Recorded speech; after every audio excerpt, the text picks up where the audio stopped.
Canada के सूबे new फाउंडलैंड के साहिल पर एक सुरमई सुबह एक अकेला आदमी बहरे ओकियानूस के किनारे खड़ा था और उसने एक ऐसा फैसला किया जो शायद दुनिया का कोई आम इंसान कभी ना करे।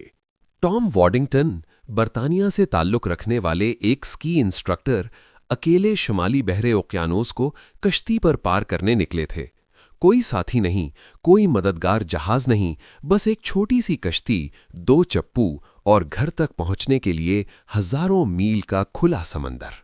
उन्होंने घाट से कश्ती को धकेला, विदा कहने आए चंद लोगों को हाथ हिलाया और अपनी कश्ती का रुख मशरिक की तरफ मोड़ लिया, इंग्लैंड के जुनूब मगरबी साहिल पर वाक़े कस्बे पेंजेंस की तरफ।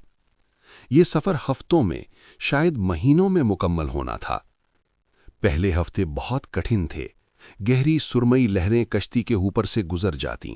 बारिश तेज हवाओं के साथ चेहरे पर थप्पड़ मारती। जिस्म दर्द से चूर था, हाथों पर छाले पड़ गए, कुछ फट भी गए, लेकिन टॉम चप्पू चलाते रहे, एक के बाद एक, घंटे के बाद घंटा। अंदर कहीं से आती हुई एक ताकत उन्हें रोकने नहीं दे रही थी। वो अपनी छोटी सी कैबिन में अकेले खाना पकाते, एक टंग स्लीपिंग बैग में सो जाते, गीली डायरी में अपनी पेशरफ्त लिखते, तय किए गए मील, हवा की सिमत, जिस्म और ज़हन का हाल। हफ्ता दर हफ्ता यही मामूल रहा। समंदर बेरहम था और टॉम भी इससे कम न थे। फिर सफ़र के कई हफ्ते गुजर जाने के बाद कुछ बदल गया। एक नाखुशगवार बारिश भरी रात के बाद एक सुबह हवा ने अचानक दम तोड़ दिया। लहरें बिल्कुल हमवार हो गईं। आसमान भारी और बोझल लटक रहा था और कश्ती के चारों तरफ पानी की सतह पर हल्की हल्की लहरें उठने लगीं। हवा से नहीं, धारों से नहीं, बल्कि ऐसे जैसे गहराई से कोई बहुत बड़ी चीज ऊपर आ रही हो। टॉम खड़े हो गए और चारों तरफ नजरें दौड़ाईं।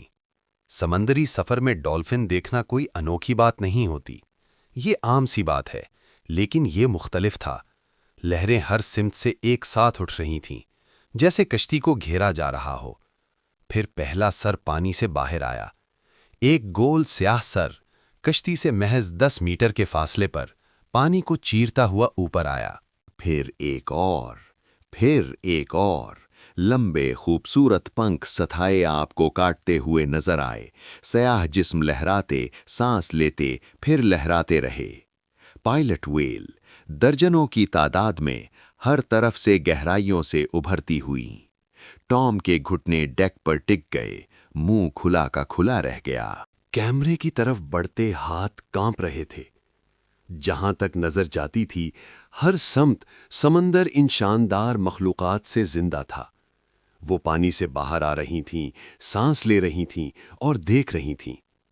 टॉम हफ्तों से अकेले थे, बिल्कुल अकेले, और अब शुमाली बहरे ओकियानूस के बीचों बीच समंदर की सबसे ज़हीन मखलूकात में से एक ने किसी ऐसी वजह से जो शायद कोई इंसान कभी पूरी तरह ना समझ पाए, उन्हें ढूंढ लिया था।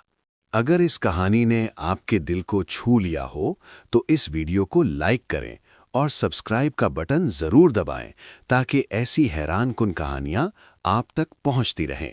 समंदर के पास अभी बहुत से राज बाकी हैं, हम मिलकर उन्हें तलाश करेंगे।